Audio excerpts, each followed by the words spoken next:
Welcome back to Jet Recaps. Today I will explain a romance, comedy drama movie titled Cashback. The first scene begins as Ben narrates his breakup story. His narration fades into a flashback scene with no dialogue. He sits still in front of Susie, his girlfriend, as she screams at him. She throws a cup and eventually a lamp that hits him on his head. As his version of the breakup continues, the flashback fades into present day. Ben is an aspiring artist currently in his finals at an art college. And he lives in the student accommodation, not far from the college. As he takes his lunch at the cafeteria that afternoon, he stares at her. It's just few weeks of their breakup and she's already seeing Steve. Not taking eyes off her, Sean his friend join him at the cafeteria. Sean advises him to take his mind off her but Ben just can't. That night not been able to sleep, he calls her. He asks if there is any chance they could get back together. But Susie doesn't think so and she ends the call. As the days go by, it becomes impossible to get her off his mind. And soon afterwards, he develops insomnia. Now having extra hours of been awake, thoughts of her increased. In order to fill the hours, he occupies himself with extra activities. Yet, Susie was still very much on his mind. One day at a local supermarket, he sees a night shift vacancy. His application is accepted by Jenkins, the manager of the supermarket. But Ben's mind seemed far away as Jenkins welcomes him aboard. He resumes and begins his work at the supermarket. On the scene, Ben explains how he is trading his time for money, cashback. Later on at the locker room, he meets Sharon, a coworker. They make little talk before she leaves. As she leaves, he looks at her with a bit of interest and curiosity. Back at the supermarket, feeling so bored, Ben gets lost in imaginations. Alongside his imaginations, he narrates his desire to always be a painter. He explains how he has always been impressed by the beauty of female bodies. His imaginations are interrupted as Jenkins smacks his head. Back to his narrations, Ben narrates the experience of working a late night shift. He talks about the boredom accompanying an 8-hour night shift. He explains how each coworker deal with boredom of the night shifts. There is Sharon who wouldn't look at the time when working. And there is Barry and Matt who teases the customers and goof around. For Ben, he practices the art of letting his imaginations run wild. He begins to imagine he could stop time, pausing the world like a movie. He imagines how easy it will be to understand the female form when it is frozen in front of him. Fortunately for him, the ability to stop time becomes real. With the time frozen, he walks about the supermarket carefree. He soon began to undress the frozen women in the supermarket. He flashes back to a memory as he undresses them. He narrates his fascination with nude women and how it all started. At 6, his parents had taken on a foreign female student. Being Swedish, she didn't care about being modest from the shower to her room.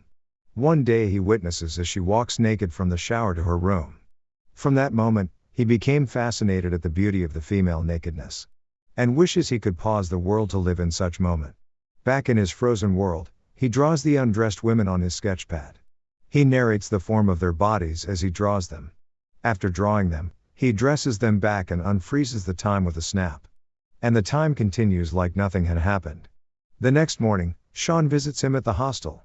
They talk about his insomnia and his thoughts of Susie. As Sean proffers his opinion, the scene fades into another flashback. Ben and Sean had been friends since they were 5. One day over at Sean's house, Sean shows him his parents' adult magazine. At their discovery of naked girls, Sean goes over to a girl called Natalie. And he pays her 50 pence to get a look at her vulva. Which other neighborhood boys soon emulate. Back to present day at the supermarket, Ben and Sharon shares a mutual crush. Ben wishes he could freeze time to live in more moments with her. On Sean's next visit, he tells him about Sharon. But he thinks his chances with her are slim. Because she had agreed to a date with Matt, a coworker at work. The next day at work, Jenkins recruits them for a football match. Despite Jenkins' prep talk, the match ends in a disaster that weekend. As the other team gives them an embarrassing defeat, 26-0. Still on the football field, Ben freezes the time again. But this time, he notices someone else could move inside his frozen world. But before Ben could get to the mysterious stranger, he runs away. Hit by a ball, Jenkins falls to the ground as Ben unfreezes the time.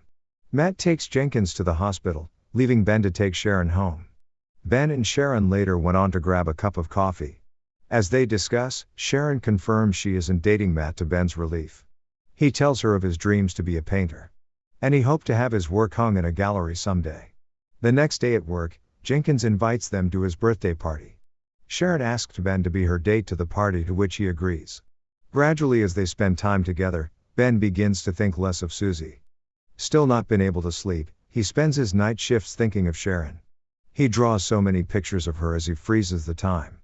The day to Jenkins' party, Sharon kisses him before she leaves. Magically, her kiss breaks off the spell of his insomnia. And for the first time since his breakup with Susie, he slept. He slept soundly right through the afternoon of the next day. A knock wakes him up, informing him of a call from a gallery owner.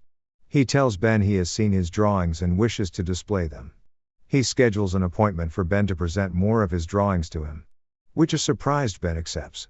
Later that day, he goes over to pick Sharon for Jenkins' party. He excitedly tells her about his appointment with the gallery owner. At the party, Ben sees Susie, who came with Steve. Steve happens to be the younger brother of Ben's boss Jenkins. Susie implores him to try their relationship again as she kisses him. Though Ben refuses her advances, it was too late as Sharon witnessed them kissing. Ben freezes the time when he sees Sharon leaving. He realizes she had seen them kiss. While they are frozen, he thinks of ways to make things right with Sharon. But he realizes that though he can stop time, he can't reverse a mistake. After several days with no solution, he unfreezes the time. He eventually seeks to explain himself to her at her apartment. But a confrontation similar to the first scene with Susie occurs. He tries to explain, but Sharon wouldn't listen. Dejected, he leaves. The next day, she didn't show up at work. Neither did she show up as the days go by. Finally, the day of his appointment with the gallery owner arrives.